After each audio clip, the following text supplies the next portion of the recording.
Yesterday I read a story about a pastor of a large church in Tennessee who is fighting an aggressive and rare form of cancer.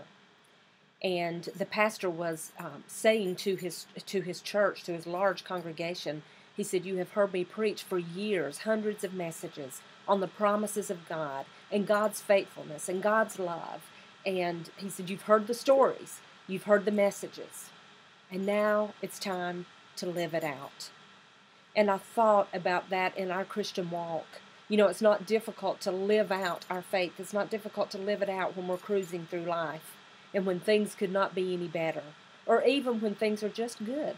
They don't necessarily have to be great, but they're just good. It's not difficult to live it out.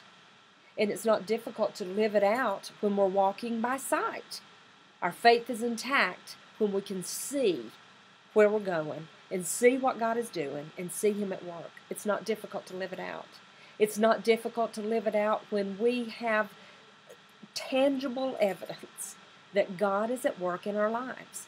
When we know and we can see God's hand in different areas of our life, it's not hard to live out our faith. But when it becomes difficult to live it out is when we're no longer in cruise mode, but instead we feel like we're defensive driving. We are dodging roadblocks of obstacles, of hardships and sickness and discouragement and disappointments, and things fall apart. And we think as Christians, things shouldn't fall apart. If we're living a godly life, then life should be good. We should be doing good. But that's when our faith is put to the test. That's when it's difficult to live it out.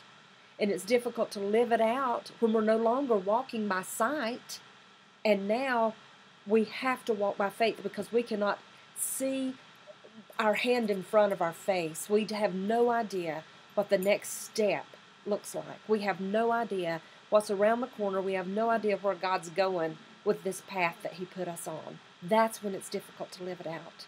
And it's difficult to live it out when the evidence is no longer tangible and we can no longer see God's hand.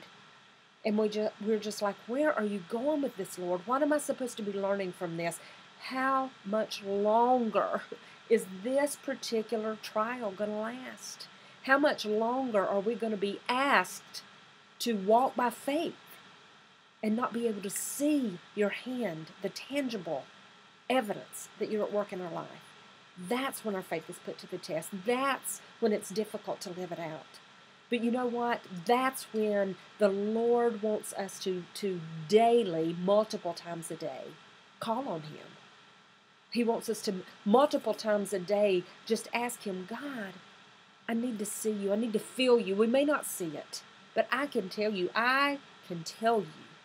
that there's never been a time, ever, that I have said to God, God, I need You to calm me down.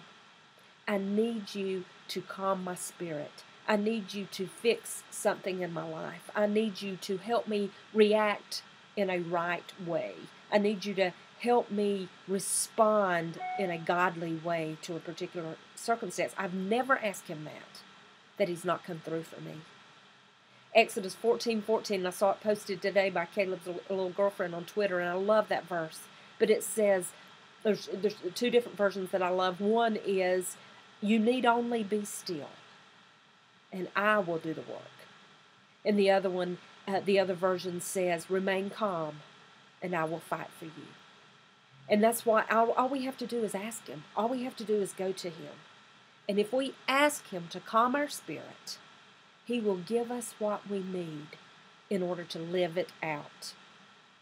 Genesis 50:20 says, what you, Satan, meant for evil, God meant for good.